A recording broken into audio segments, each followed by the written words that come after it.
Dobar dan, dragi moji, dobrodošli u novi video. Danas pravimo najukusnije i najsočnije domaće lazanje.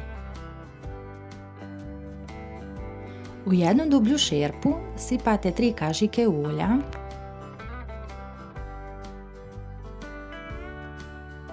zatim dodate 4 supene kašike brašna. Miješajte sve vrijeme na umjerenoj temperaturi.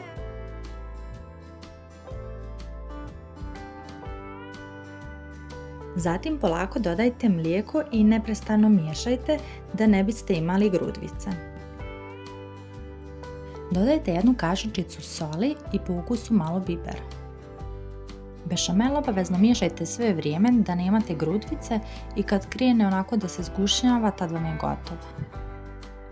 Očistite i nasijecite 1 glavicu crvenog luka.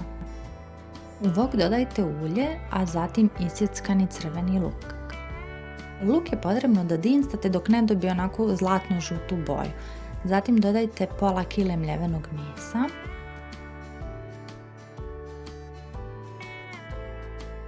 Dodajte 1 kašičicu vegete. Sve to izmiješajte i na kraju dodajte 500 ml sos paradajza. Meso dinstajte nekih 10 minuta dok vam ne ispari sos paradajz. Kada je sve spremno, možete da krenete da pravite lazanje. Na dno posude za pečenje stavite bešamel, preko toga stavljate kore za lazanje.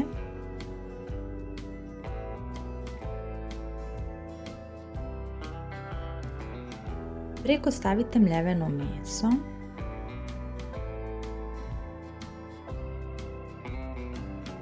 Preko mesa stavite opet bešamel i pospite sa sirom.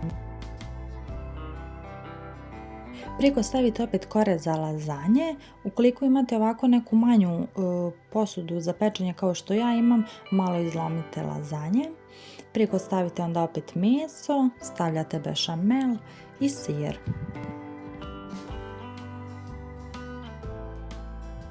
I onda opet ponovite taj isti postupak, znači kore za lazanje, mljeveno meso, bešamel i sir. Iskreno, ja nikad kore za lazanje ne kuham.